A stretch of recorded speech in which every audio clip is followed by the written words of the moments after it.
ناظرین، کیا آپ جانتے ہیں کہ جنرل ضیاء الحق ایک زمانے میں بھٹو صاحب کی کیسے کیسے خوشامد کیا کرتے تھے؟ خوبصورت بنگالی خاتون حسنہ شیخ اور مسٹر بھٹو کے سکینڈل کی حقیقت کیا تھی؟ بھٹو صاحب شرارت کرتے ہوئے مولانا فضل الرحمان کے والد مفتی محمود کو شراب کیوں پلایا کرتے تھے؟ مرتضی بھٹو اپنے بہنوئی آصف علی زرداری کو بھیڑیا کیوں کہتے تھے؟ بھٹو خاندان کی پہچان اور قائد عوام ذوالفقار علی بھٹو خود اور ان کی بیٹی بے نظیر دونوں وزیر اعظم رہے، لیکن بہت کم لوگ جانتے ہیں کہ بے نظیر کے دادا بھی وزیر اعظم ہوا کرتے تھے۔ جی ہاں، ذوالفقار علی بھٹو کے والد سر شاہ نواز بھٹو قیام پاکستان سے قبل جوناگڑھ ریاست کے دیوان اور وزیر اعظم تھے۔ بے نظیر بھٹو اپنی کتاب میں ایک مزاحیہ واقعہ لکھتی ہیں کہ بلوچستان میں ایک شخص نے ذوالفقار علی بھٹو کو روک کر غصے سے کہا کہ تم نے یہاں سڑک کیوں بنوا دی ہے؟ میرا گدھا اس سڑک پر چلتے چلتے پھسل جاتا ہے۔ بھٹو صاحب نے اس کسان کو تسلی دی کہ ٹینشن مت لو، میں تمہیں ایسا گدھا لا کر دوں گا جو 3 گنا رفتار سے دوڑے گا اور پھسلے گا بھی نہیں۔ اگلے ہفتے میرے والد نے اس کسان کے لیے جیپ بھجوا دی۔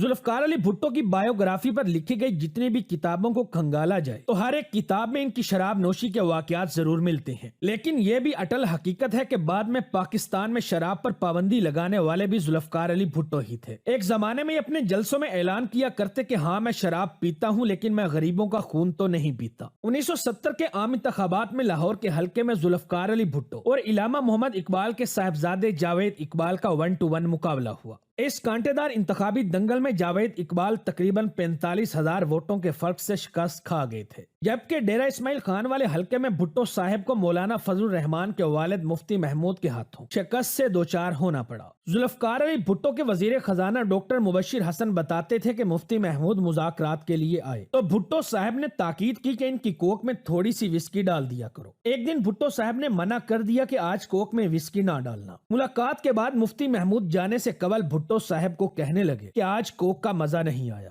پھانسی سے ایک رات قبل مسٹر بھٹو نے کہا کہ مجھے داڑھی بنانے کی اجازت دی جائے، میں مولوی کی طرح اس دنیا سے نہیں جانا چاہتا۔ ماضی کی خوبصورت بنگالی خاتون حسنہ شیخ اور بھٹو صاحب کا سکینڈل ہمارے پرنٹ میڈیا کی زینت بنا رہا۔ نجم سیٹھی کے فرائیڈے ٹائمز کے ایک آرٹیکل کے مطابق غلام مصطفیٰ کھر مسٹر بھٹو کو کراچی میں حسنہ شیخ کے اپارٹمنٹ پر لے جاتے تھے۔ ذوالفقار علی بھٹو سے اس قدر اریٹیٹ ہو چکی تھی کہ یہ بھٹو کی شکل دیکھتے ہی زور سے دروازہ بند کر دیتی۔ انہوں نے ذوالفقار علی بھٹو کو کھلے الفاظ میں بتایا کہ اب وہ اس وقت تک نہیں ملیں گی جب تک وہ ان سے شادی نہیں کر لیتی۔ ذوالفقار علی بھٹو کے بڑے صاحبزادے مرتضی بھٹو نے اپنے والد کی گرفتاری کے بعد اپنی جلاوطنی کے کئی سال افغانستان میں گزارے۔ یہیں رہتے ہوئے انہوں نے افغان وزارت خارجہ کے ایک آفیسر کی بیٹی فوزیہ فصیح الدین کے ساتھ شادی کر لی، جبکہ مرتضی کے چھوٹے بھائی شاہ نواز بھٹو نے فوزیہ کی بہن ریحانہ فصیح الدین سے شادی کر لی۔ دونوں بھائیوں کے گھر میں بیٹیوں کی پیدائش ہوئی۔ مرتضی نے اپنی بیٹی کا نام فاطمہ بھٹو جبکہ شاہ نواز نے اپنی بیٹی کا نام سسی بھٹو رکھا۔